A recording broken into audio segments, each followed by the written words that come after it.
코스피 지수가 이틀 연속 강세를 보이고 있습니다. 외국인이 4거래일 만에 매수에 나서자 지수는 1900선을 회복했습니다.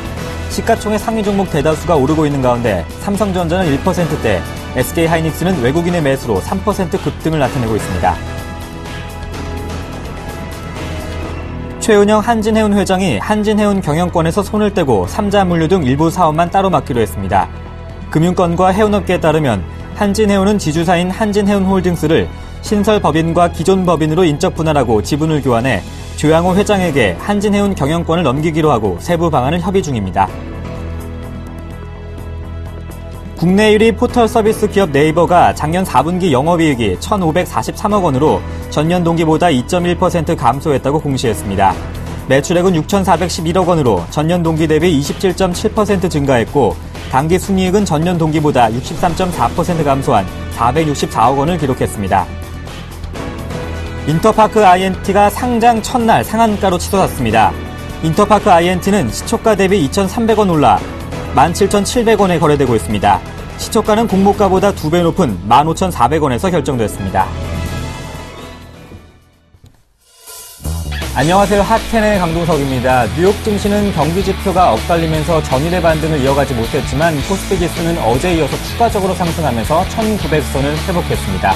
최근 외국인의 매도세가 강하게 나온 가운데 어제는 그 매도 규모가 줄다가 급기야 오늘은 나흘 만에 외국인의 매수가 들어오면서 1910선까지 회복한 흐름을 나타내고 있습니다. 결과를 앞둔 22 통화정책회의와 또 금요일 발표될 미국의 고용지표를 앞두고 아직 시장에서는 불확실성이 해소되지 않았지만 그 전에 코스피 지수가 조금 더 탄력적인 흐름을 받았으면 좋겠습니다. 코스닥은 510선을 회복했을까요? 시황센터 연결해봅니다. 안녕하십니까, 김동현입니다. 우리 코스피 지수가 2거래일 연속 상승하고 있습니다. 밤사이 미국 뉴욕 증시가 엇갈린 고용지표로 하락 마감했다는 소식에도 그동안 매도세를 보였던 외국인들이 매수에 나서면서 1900선을 회복하면서 기분 좋은 출발을 하고 있습니다. 자, 우리 코스피 지수는 전날보다 6.03포인트 오른 1897.35포인트로 개장했는데요.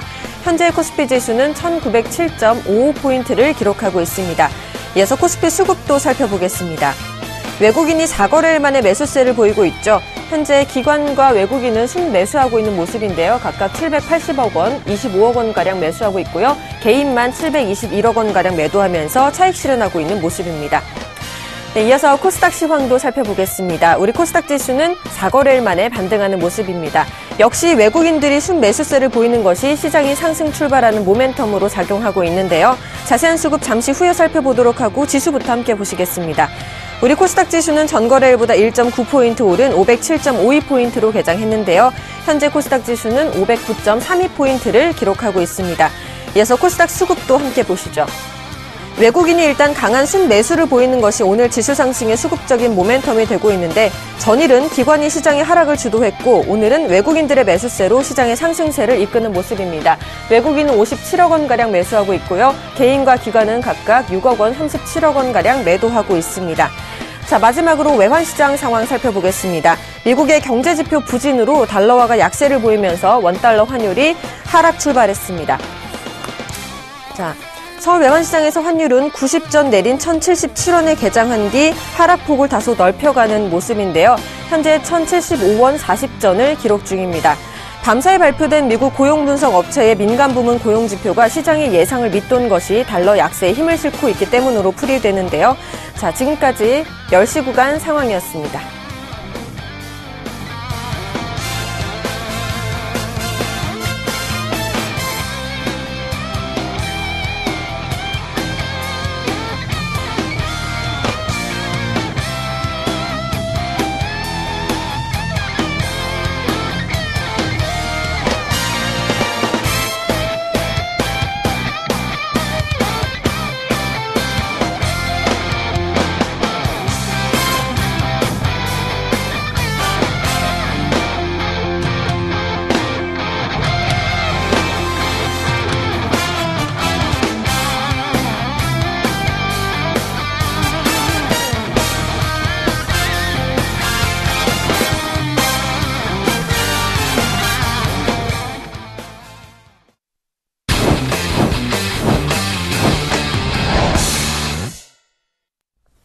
이번 시간은 가치 투자에 대해서 알아보는 시간입니다. 높은 수익률을 자랑하는 이분이죠. 플랜A 투자연구소의 이동훈 팀장님과 함께합니다. 안녕하십니까? 네, 안녕하세요.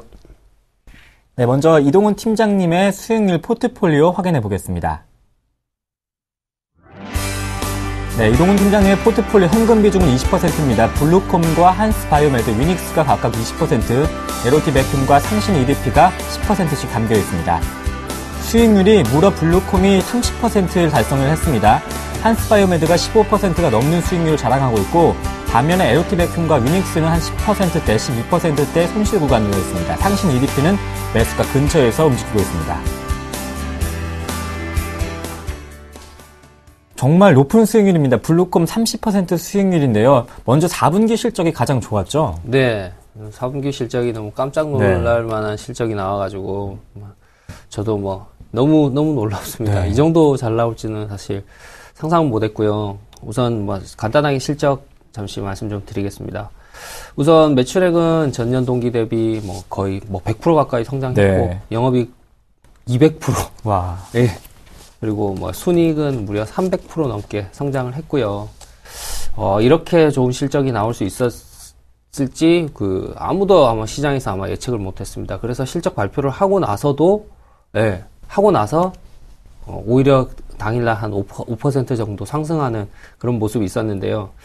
블루콤 실적에 대해서 잠시 리뷰를 말씀드리자면, 우선 블루투스 헤드셋 매출이 한 200억 정도 나온 것 같고요. 그리고 마이크로 스피커와 리니어 모터 쪽이 약 100억 정도 잡혔는데, 이 부분이 3분기 누적으로 모터와 스피커가 합쳐서 125억이었거든요.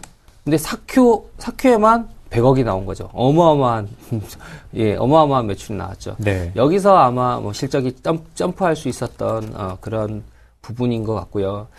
올해는 훨씬 더 이 마이크로 스피커나 리니어 모터에서 더 많은 실적이 나올 수 있는 이유가, LG 이노텍 향의 모터가 이제 1월 달부터 매출이 발생하거든요. 그렇게 되면은 이 부분에서만도 훨씬 분기마다 어닝 서프라이즈 찍을 수 있는 그런 상황이 되는 것 같고요. 그 다음에 블루투스 헤드셋도 HBS 800 모델이 초도 물량이 약 5만 세트가 나갔는데, 이게 신제품 매출에 아직 반영이 안 된 상황입니다. 이제 네. 1분기부터 반영이 될 것이기 때문에, 1분기 더 훨씬 더 기대되고 있고요. 그 다음에 헬스케어 밴드, 역시 나이키에서 나왔던 헬스케어 밴드가 3월부터 양산이 될 예정입니다. 3월부터 양산이 되면 아마 EQ 실적부터 잡힐 것 같고요. LG전자가 이 헬스케어 밴드를 50만 대를 판매할 목표를 가지고 있습니다. 단가는 아직까지 알 수가 없지만, 이것도 역시 상당히 많은 인기를 끌 수 있는, 나이키에서 이미 검증이 되었던 제품들이기 때문에 헬스케어 밴드 앞으로 또 기대하고 있고요. 아주 우습게도 예상 실적이, 제가 2013년도 예측했던 실적이 840억에 OPM 13% 정도 얘기를 했는데, 터무니없이 많이 나왔습니다. 실제로는 OPM이 21%에 달하는 어마어마한 실적이 나와가지고 아주 기분도 좋고, 향후 꾸준히 더 들고 가도 올해 2014년 정말 훌륭한 수익을 안겨다줄, 정말 분기마다 이렇게 성장하는 이런 회사, 정말 오랜만에 진짜 저도 좋은 기업 찾아서 좋은 것 같습니다. 네, 이동훈 팀장님의 한박 웃음을 찾을 수 있었는데 더 이어가 보겠습니다. 한스바이오메드도 15% 넘는 수익률을 보여주고 있어요. 오늘장에서도 3% 급등이 나오네요. 네, 한스바이오메드 좀 조정이, 시장이 안 좋으면서, 아무래도 시장이 안 좋으면 조금 약간 고밸류를 받는 종목들이 이렇게 조정을 받는 경우가 많이 있더라고요. 그 영향에 의해 가지고 약간 시장 조정이 좀 있었지만, 한스바이오메드는 앞으로 들어올 이 위닉스, 금방 말씀드렸던 블루콤처럼 들어와야 될 아이템들이 너무너무 많습니다. 민트리프팅, 앞으로 들어와야 될 아이템들이 계속적으로 늘어나기 때문에 2015년까지 본다면 어마어마한 성장세를 기대해 볼 수 있을 것 같습니다. 원래는 수익률이 높았던 종목이죠. 위닉스인데요. 현재 한 10% 정도 손실 구간에 놓여 있습니다. 생각만큼 에어워셔가 잘 팔리지가 않았나요? 회사에서 예상하는 만큼은 판매가 됐습니다. 많이 춥지가 않았잖아요. 춥지가 않았던 게, 제가 처음에 위닉스를 추천드릴 때 리스크가, 날씨가 춥지 않으면 이거 잘 많이 팔리지 않을 것이다라고 말씀을 드렸는데 역시 많이 춥지 않았지만 회사에서 예상했던 10만 대 물량은 이미 다 채워졌고요. 이 10만 대는 약 100억 원 규모의 매출을 기록했고 2014년도에는 약 30만 대 정도 판매를 계획을 하고 있습니다. 사큐 지금 주가가 사실 안 좋은 게 사큐 실적이 안 좋다, 1Q 실적이 안 좋다라는 이야기가 사실 많아가지고 시장에 나와서 좀 주가가 안 좋은 것 같은데 일단 에어워셔 제품군의 실적은 BEP나 컨센서스에 아주 소폭 미달하는 부분이기 때문에 크게 우려할 사항은 아닌 것 같고요. 그리고 원래 그 위닉스는 1분기가 가장 비수기인 항상 적자가 났던 네. 완성 적자가 났던 그 실적인데 1Q인데 이게 에어워셔로 인해서 1Q 실적이 전년에 비해서는 소폭 상승할 수 있을 만한 그런 재료가 분명히 있습니다. 실적이 아주 우려할 만한 사항은 아닌 것 같고요. 11,000원 아래로 내려오면 위닉스는 PER 6배 이하가 되기 때문에 적극 매수해야 될 구간이라고 생각합니다. 물론 오늘도 저는 추가 매수를 권유드리고 싶습니다.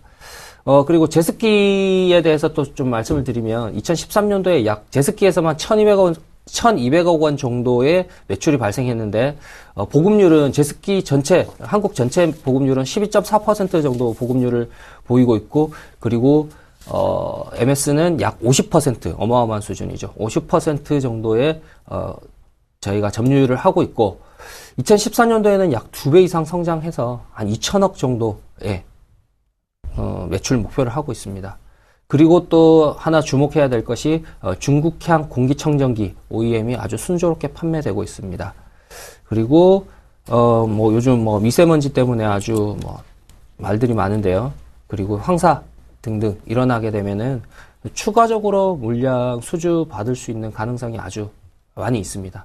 실적은 이런 부분들을 종합해서 예측해 보면 올해 2013년도에 약 2,700억 정도 수준의 매출을 예상한다면 2014년도에는 거의 한 3,700억 원 수준까지 예상해 볼 수 있는 폭발적인 성장 한번 기대해 볼 수 있습니다. 네, 중국 시장에 대한 추가적인 상승이 기대되고 있는 위닉스인데요. 현재 구간에서도 추가 매수도 가능히 할까요? 네, 저는 11,000원 언저리에서는 적극 매수 구간이라고 생각합니다. 하지만 시장이 아직까지 조금 불안하고 또 사큐 실적이 아직 안 나왔기 때문에 사큐 실적이 나오는 시점이 본격적으로 좀 의미 있는 그 물량을 담는 때라고 생각합니다. 네, 목표가랑 비중을 짧게 한번 코멘트 부탁드릴게요. 저는 비중 최대한 최대로 잡으면 한 30% 비중, 30%에서 40%까지 비중 늘려도 될 만한 아주 훌륭한 회사라고 생각되고요. 네. 목표가는 2만원, 변함없습니다.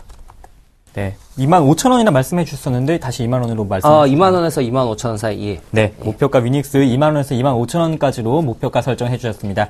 지금까지 높은 수익률을 자랑했던 플랜A 투자연구소의 이동훈 팀장님과 함께 했습니다. 고맙습니다. 네, 감사합니다.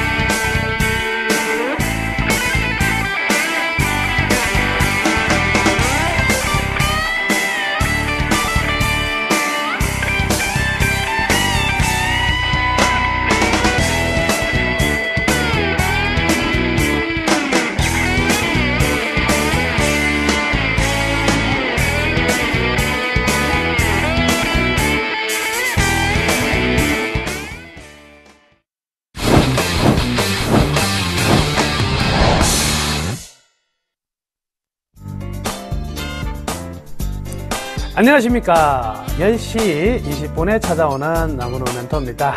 자, 시장이 오늘도 조금 올라가고 있는데요. 분위기 꽤 좋은 상황이고요. 무엇보다도 외국인들이 선물을 어저께 조금 샀거든요. 이 부분이 굉장히 의미가 있다고 이렇게 볼 수가 있겠네요. 파생적 측면에서는 우상향적으로 방향을 잡고 있기 때문에, 그리고 지금 최근에 나왔던 이전 없는 물량이 90%는 전부 다 외국인 자금의 90%는 어디 자금요? 네, 미국계 자금이라 그랬어요.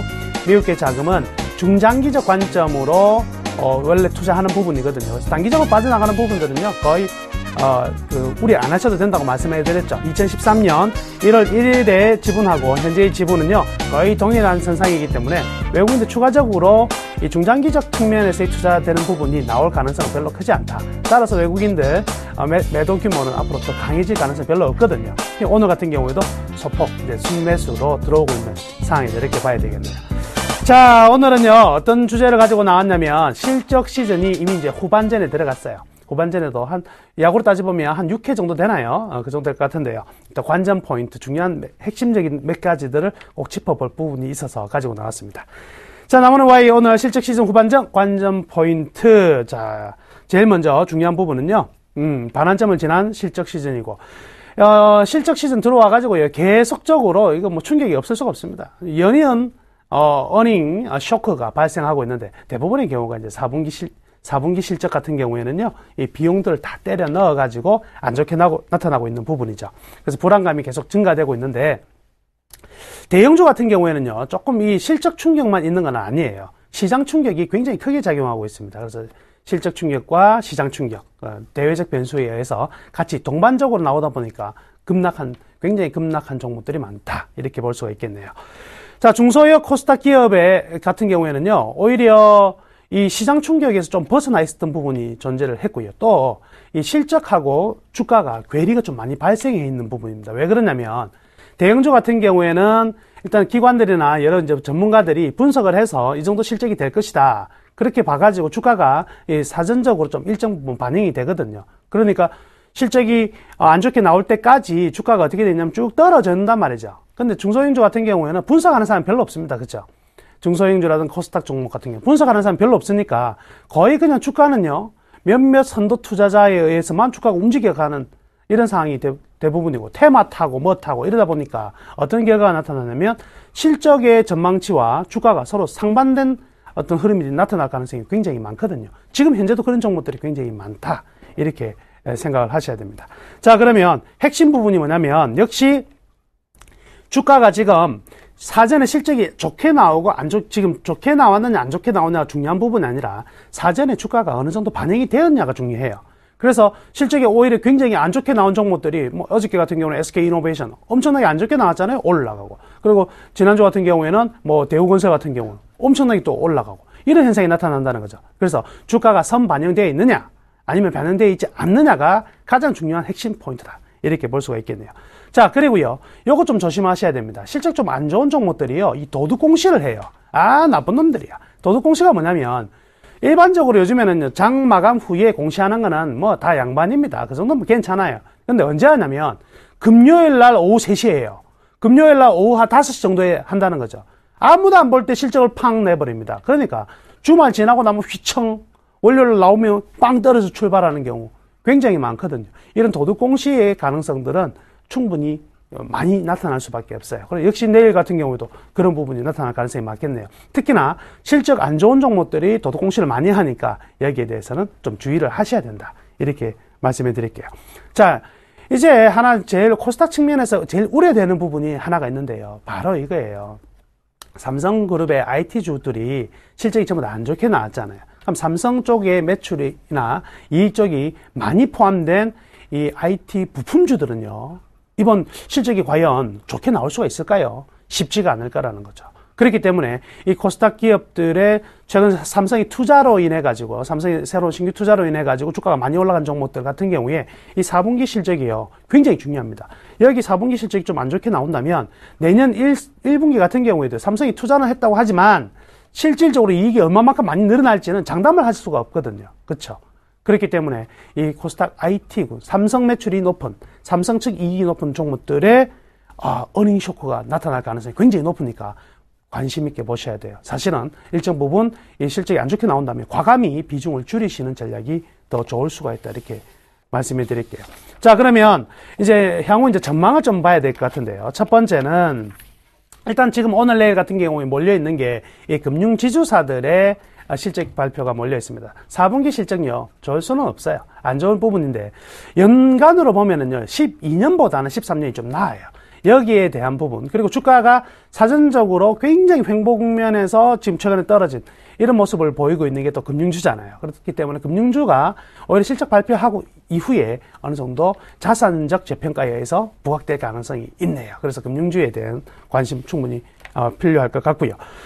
그 다음에 시장 충격하고 지금 실적이 같이 떨어져 있습니다. 그러니까 실적이 안 좋아서 주가가 떨어졌는데 시장까지 안 좋았으니까 한 바닥 더 맞았거든요. 그러니까 맞은데 또 맞은 격에 있는 대부분의 종목들이 많은데, 그러면 반등이 나타난다면 시장 반등이 먼저 나타나겠죠. 시장 반등과 함께 같이 올라가는데 일정한 시장 반등이 끝나더라도 실적에 대한 부분은 다시 평가가 될 거예요. 그래서 실적이 반영이 다 됐다면 시장 반등 플러스 실적 과대 낙폭에 따른 추가 반등이 이제 나타나는 부분이 될 것이고요. 실적이 역시 충분히 반영이 안 됐다면 시장 반등 이외의 반등은 없을 수가 있다. 그래서 두 개가 분리될 수 있으니까 시장 충격하고 개별적 기업의 충격을 두 개를 따로따로 놔두고 여러분들이 분석을 하셔야 되겠습니다. 이 부분은 굉장히 중요한 부분이 되겠네요. 자, 그리고요, 4분기 실적은요, 모든 비용들을 다 넣었다 그랬잖아요. 한 해에 모든 비용들을 다 넣었으면 1분기 실적은 어떻게 될까요? 비용을 안 넣겠죠. 그러니까 1분기 실적은 분명히 좋게 나온단 말이죠. 4분기보다 훨씬 좋게 나올 가능성이 많은데, 여기서 우리가 지금 4분기 실적 보고 1분기가 이렇게 될 것이다 전망들이 막 나오지만 그 전망 가지고는 안 되고요. 진짜 중요한 포인트는 바로 올해 1분기 실적이 될 겁니다. 그래서 4분기를 턴해서 1분기 살아나는 모습이 나오면은요, 이들 종목은요, 거의 한 해 동안 굉장히 크게 올라갈 가능성이 많거든요. 그러니까 이제 4분기보다는 1분기의 전망치에 주목을 할 때가 됐다. 이렇게 말씀해 드리겠습니다. 자, 그러면 끝으로 우리 어떻게 이제 이 실적 시즌에 대응을 하는 게, 또 향후 어떻게 우리가 대응을 해야 될지에 대한 말씀을 드리면요. 첫 번째는 여러분들 이거 많이 들어보셨죠? PER, 또 PER. 이게 뭐냐면 주당 순이익이거든요. 주당 순이익의 개념인데, 주당 순이익과 주가의 개념인데, 즉 이익의 개념으로 접근할 타이밍은 아직은 아니에요. 그러면 어떤 걸 측면으로 봐야 되냐면 PBR이라고 들어보셨어요? PBR. 예. 이게 뭐냐면 주가를 주당 순 자산의 개념으로 나눈 거거든요. 그러니까 지금은 주가가 떨어질 때는 항상 기억하세요. 어디에서 멈추냐면 자산에서 멈춥니다. 올라갈 때는 어디에서 저항을 받냐면 이익에서 저항을 받아요. 이익을 먹고 올라가고 떨어질 때는 자산에서 받침이 되거든요. 지금은요, PER보다 더 중요한 포인트는 PBR에 주안점을 두시고 저평가를 찾아서 공략을 해야 된다. 이렇게 말씀해 드릴게요. 자, 그리고 또 하나, 어떤 종목들이 또 좋은 종목이냐면 일회성 비용을요, 지난 4분기에 많이 털어낸 기업일수록 좋아요. 대우건설 같은 경우 보세요. 안 넣어도 되는 비용까지 싹 다 넣어버렸어요. 그렇죠. 미분양 PF 같은 경우는 안 넣어도 되는데 넣어버렸거든요. 그럼 앞으로 이제 GS건설이나 이런 기업들은 과연 넣을 수 있느냐 없느냐. 넣으면은요, 사실 좋아요. 왜냐면 이제 잠재적인 손실들이 전부 다 4분기로 밀어 넣어버렸기 때문에 앞으로는 어떻게 해요? 주가가 대바닥을 찍고 나서 올라갈 자리밖에 없다는 거거든요. 그러니까 여러분들이 보유 중인 종목들 중에서 실적이 발표가 되었는데 여기에 일회성 비용이 얼마나 많느냐에 초점을 두시고, 일회성 비용이 많다면 희망을 좀 가지셔도 될 것 같습니다. 자, 그리고 아까 이 IT 부품 관련해서 말씀해 드렸었는데요. 일단 실적이 좀 부진할 가능성이 있는 특히 중소형주 그리고 코스닥 종목들은요, 반등할 경우에는요, 일단 물량을 반드시 축소해야 된다. 아까 말씀해 드렸죠. 시장 충격과 개별 기업의 충격은 두 개 이제부터 분리가 되는 단계로 가기 때문에 실적이 좀 부진하다든가 했을 경우에 우리가 예측치보다 더 부진하게 나타나는 중소형 그리고 코스닥 IT 관련 종목들은 이번 반등 시에 일정 부분 물량을 정리하는 게 훨씬 더 좋다. 그래서 집중을 어디 쪽으로, 시장 충격과 실적 충격을 동시에 다 받은, 사전적으로 많이 받은 대형주 쪽으로 집중하시는 게 가장 좋겠다. 이렇게 말씀을 드리면서 오늘 정리하도록 하겠습니다. 오후 2시 20분입니다. 여러분들 특징주 가지고 다시 뵙겠습니다. 감사합니다.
네, 안녕하십니까. 교수님 멘토입니다.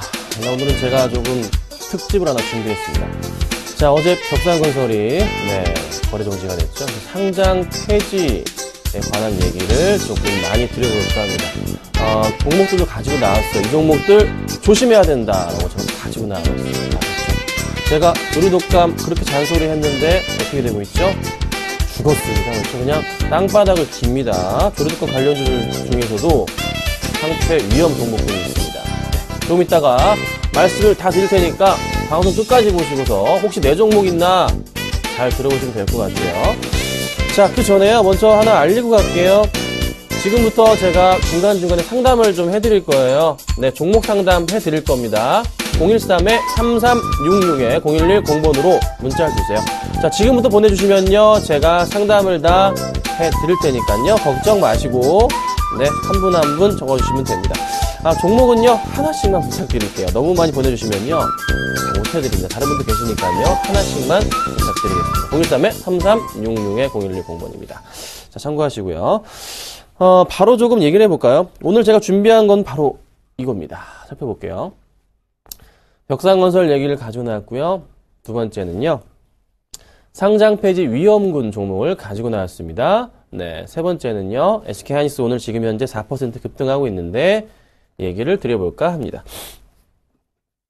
자, 먼저 SK하이닉스 저희가 들고 있는 종목이니까 네, 기대가 되시죠? 좀 기다려 보시고요. 벽산건설 얘기를 좀 해볼게요.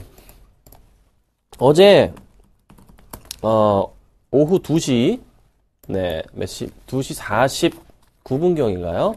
동시효과 바로 되기 전에 거래 정지가 됐습니다. 그렇죠? 그리고 나온 얘기들 그냥 시장에 알고 있는 얘기였습니다. 뭐였습니까? 자본 잠식 얘기가 나왔습니다. 제가 벽산건설 같은 경우는요, 저를 어릴 때부터 저를 키운 회사예요. 저희 아버지가 벽산건설을 다니셨고 지금은 다른 회사에 계신데 벽산건설에서 굉장히 오래 일하셨는데 20년 넘게 일하셨습니다. 그렇죠? 네, 그런 회사인데요. 자, 이런 루머가 돕니다. 먼저 왜 상장 폐지 요건이 들어가는지부터 말씀 좀 드려볼게요. 먼저 잠깐 말씀드려보자면요. 작년에 그러니까 영업적자가 1,309억이고요. 그리고 당기순 손실이 2,839억입니다. 엄청나죠? 그리고 또 하나 자본금이 681억이었는데 자본 총계가 마이너스 1,383억으로 100% 이상 자본 잠식 상태가 되었습니다. 그래서 31일까지 자본 잠식 해소 자료를 미제출할 경우에는 상패 요건에 해당합니다. 자, 이전에 왜 주가가 급등했던 이유 여러분 잘 아시죠? 뭡니까? 사우디에서 어느 한 회사가 벽산건설을 인수하겠다 M&A 소식 때문에 주가가 얼마? 5,000원대부터 해서 22,000원까지 급등을 합니다. 쫙쫙 계속 상한가 갔었어요. 그 이후부터 해서 계속 빠졌죠?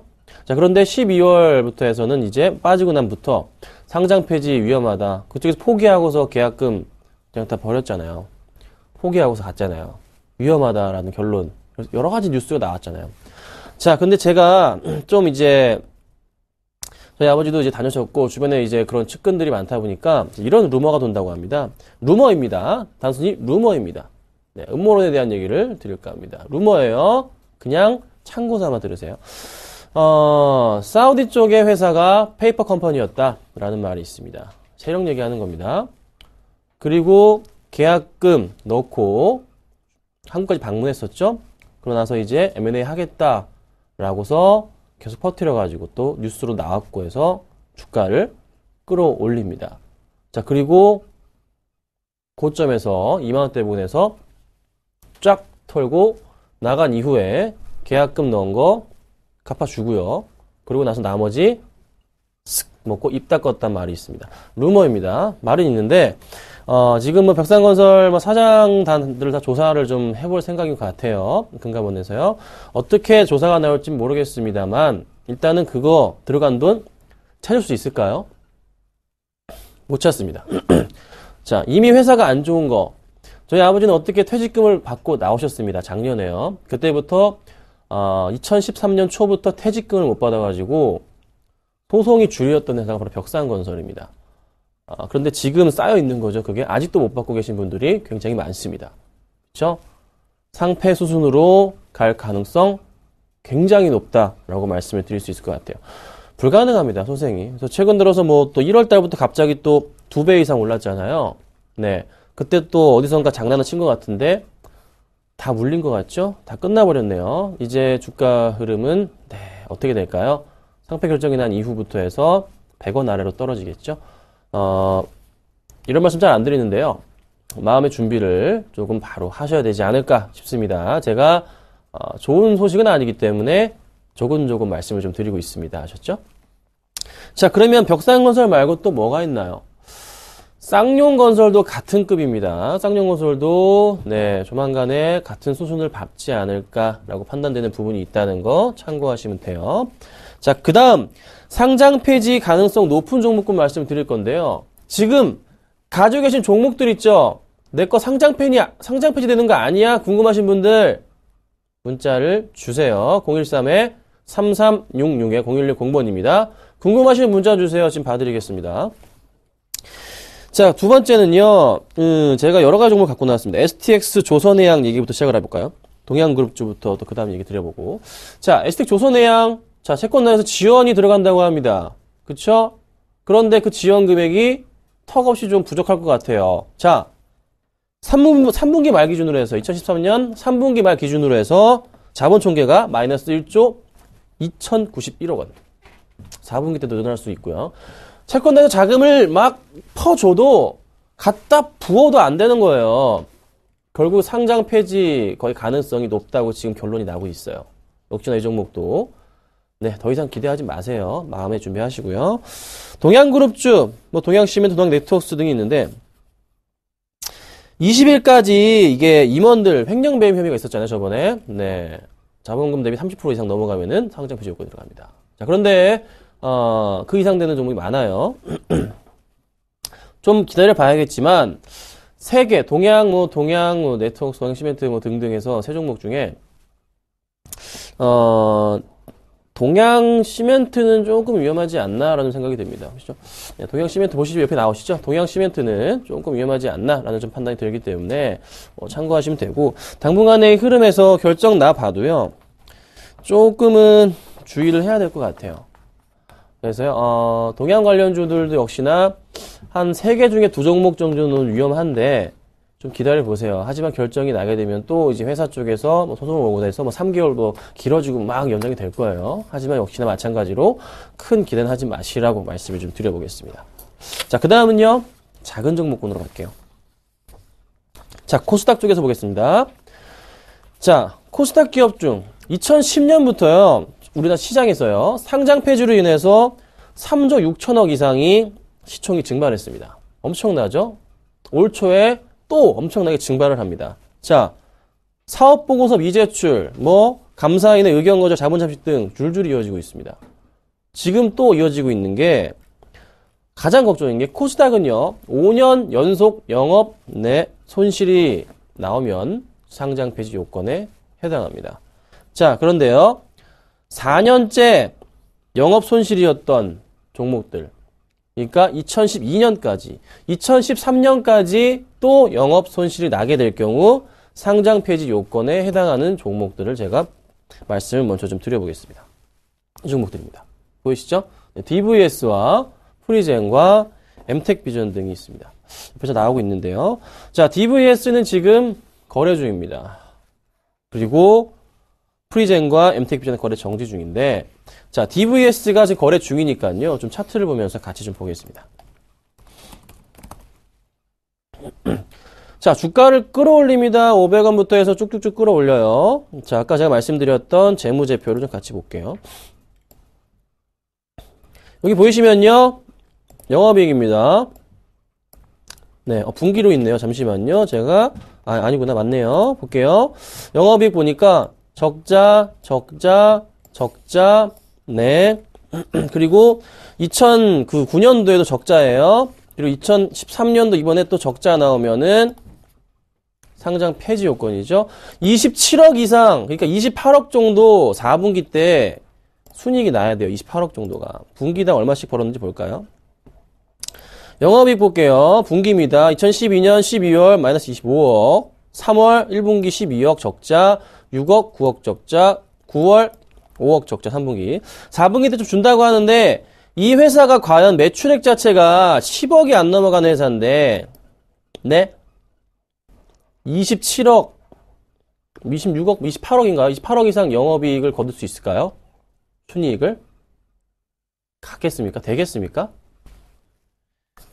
안 될 것 같아요. 제가 판단은. 지금 마지막 발악인 것 같은 생각이 좀 듭니다. 차트 볼게요. 이렇게 올릴 이유가 없잖아요. 이렇게 네, 실적이 안 좋은 데서 3배 올렸어요. 3배. 500원부터 해서요. 3배 올렸습니다. 이거 뭡니까 이게. 위험하다는 생각 안 드세요? 정리해 주세요. 혹시나 있으신 분들. 혹시 모를 위험이 있으니까. 아셨죠? 자, 그리고 또 보겠습니다. 상담 온 것들인데요. 같이 좀 설명을 드려볼게요. 페노션하고요. 바른손하고 그 다음에 STX 다 같이 좀 봐드리겠습니다. 동양기전까지 다 봐드리겠습니다. 먼저 좀 살펴볼게요. 이 종목들. 자, 동양기전 같은 경우 뭐 좀 질문을 주셨는데 좀 살펴보겠습니다. 재무제표 사항으로 보더라도요, 크게 문제는 없는 종목입니다. 걱정하지 마시고요. 패스할게요. 자, 그 다음 종목입니다. 바로 보겠습니다. STX 페노션 보겠습니다. 이 페노션이군요. 이 종목이군요. 거래가 되고 있는 종목이네요. 저 몰랐던 종목입니다. 네, 몰랐던 종목이에요. 관심도 없었던 종목인데 볼게요. 이게 STX 페노션이었나요? 살펴보겠습니다. 괜찮습니다. 걱정할 수준은 아니네요. 영업이익 부분 양호합니다. 코스피 종목인가요? 거래소 종목인데요. 거래소는 좀 요건이 강화가 됐죠? 약간 위험한데요. 털고 나오시는 게 나을 것 같습니다. 빠져나오시고요. 비중 줄여주세요. 혹시라도 조금 2644님 페노션 좀 불안하네요. 웬만하면 털고 나오시는 게 나을 것 같아요. 아셨죠? 뭐 뉴스 기사 잠깐 볼까요? 뭐 있는지. 맞다. 털고 나왔었죠. STX 빠져나왔었죠.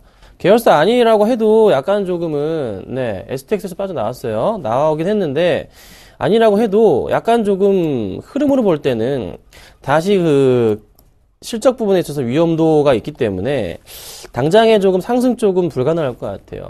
채권단 지원 나온다고 해도 약간 조금 흐름은 하락 쪽의 추세가 나올 가능성, 뭐 한다고 하더라도 얼마나 갈까요? 많이 갈 것 같지는 않습니다. 감자라긴 해가지고 조금 벗어나긴 했는데요. 조금은 지켜봐야 될 것 같은데 역시나 위험하긴 하니까. 그쵸? 감자 효과니까. 감자 효과 외에 또, 불안합니다. 감자 계속하는 회사들 별로 안 좋거든요. 부탁드리는 것은 힘드시겠지만 조금은 비중을 줄이시는 거 나쁘지 않겠다 말씀을 드려볼게요. 자, 그 다음 바른손 볼게요. 자, 바른손 주가 흐름 보십시오. 2013년부터 계속 끼고 있습니다. 계속 빠지고 있어요. 그냥 쭉쭉쭉쭉쭉 밀려 내려갑니다. 재무제표 보겠습니다. 자, 영업이익이 2011년도부터 해서 네, 적자폭이 나오네요. 벌써 쭉쭉쭉 나와주고 있는데요. 조금 약간은 위험하다는 생각이 들 정도네요. 쭉 적자폭입니다. 이번에 4분기 때 얼마나 나올지 모르겠어요. 잠깐 좀 볼까요? 얼마나 나올까요? 4분기 때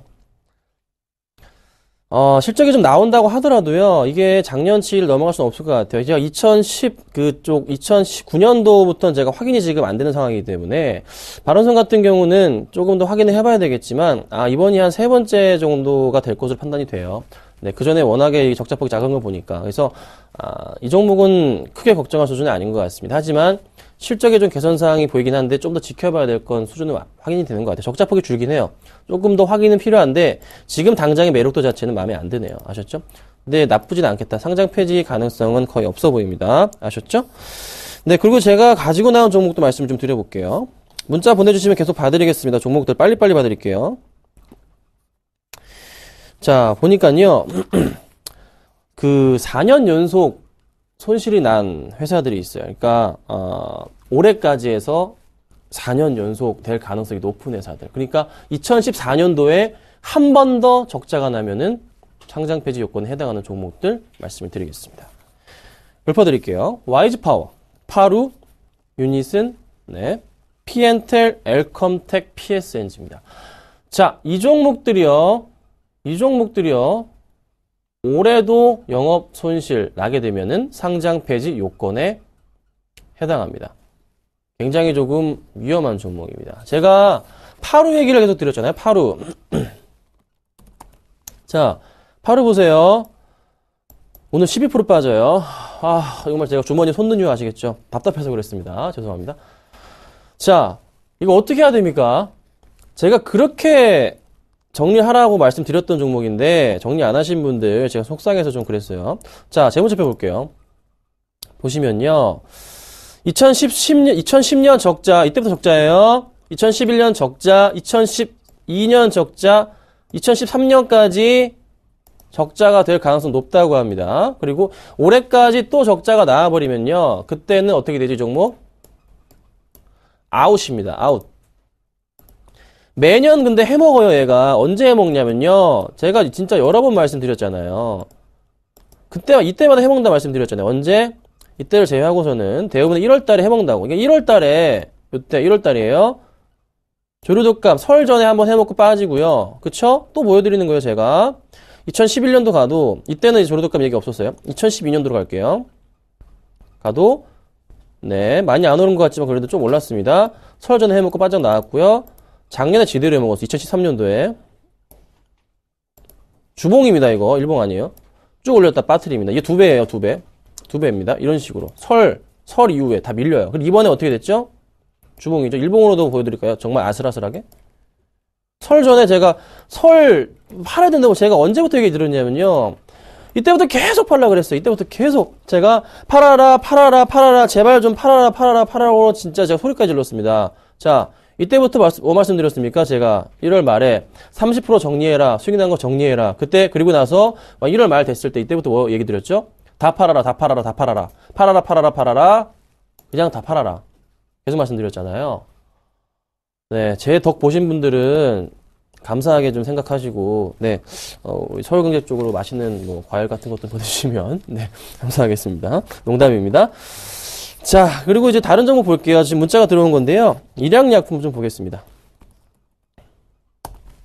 분위기가 침울하죠. 어쩔 수가 없어요, 여러분. 심각한 얘기 하니까요. 제가 분위기가 좀 침울할 수밖에 없습니다. 잘 안 들리시면 소리를 볼륨 올려주세요. 자, 일양약품 보겠습니다. 상장 폐지 질문 들어왔습니다. 자, 재무제표 보겠습니다. 아이고, 잘못 눌렀네요.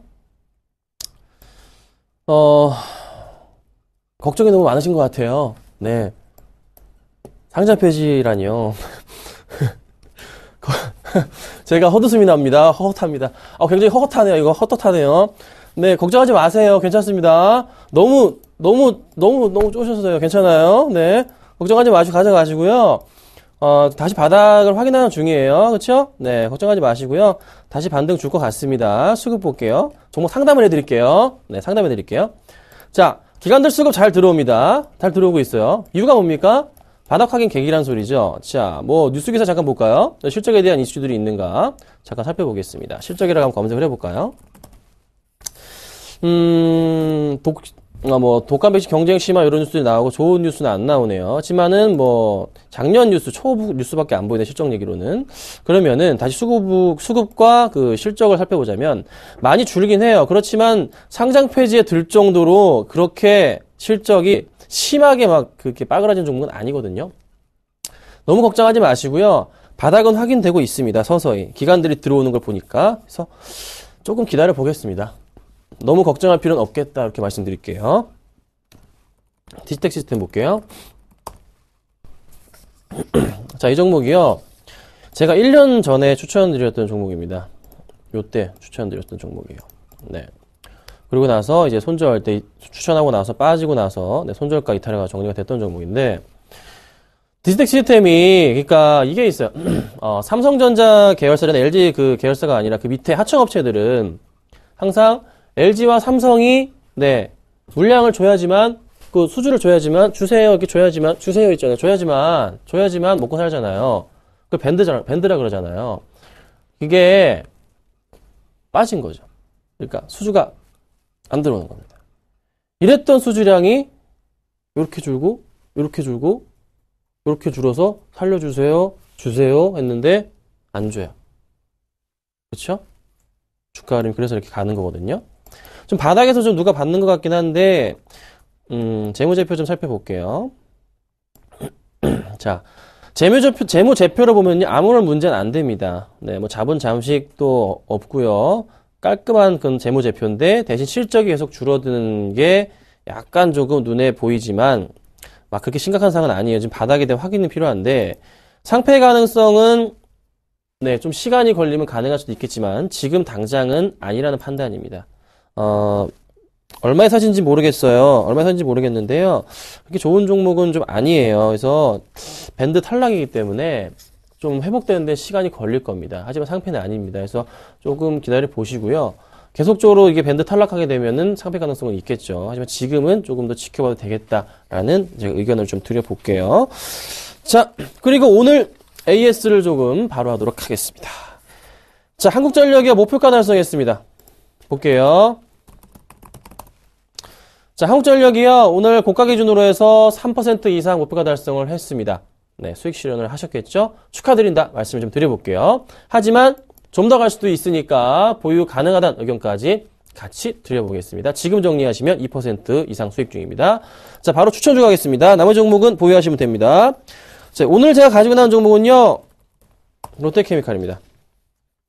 자, 롯데케미칼 추천을 드렸다가 뭐 손절도 하기도 했고 먹기도 했어요. 자, 바닥 확인됐다 판단입니다. 4분기 실적이 굉장히 야광하게 나왔죠? 예, 양호하게 나왔어요. 그래서 충분하게 상승 가능성이 있다는 판단입니다. 그래서 제가 오늘 베팅을 겁니다. 매수가는요, 잡아드릴게요. 20만 8천원, 20만 8,500원인데요. 20만 8,500원까지 매수하도록 하겠습니다. 20만 8,500원에 매수를 하도록 하고요. 목표가는 플러스 3%, 손절가는 마이너스 3%. 아마 한 60일선 라인이 될 것 같네요. 잘 두고 계시면요, 좋은 수익이 나지 않을까 판단이 되는 종목입니다. 자, 오늘은 제가 롯데케미칼까지 말씀을 좀 드려봤고요. 이따 오후에 2시 40분에 많은 시청 부탁드리겠습니다. 감사합니다.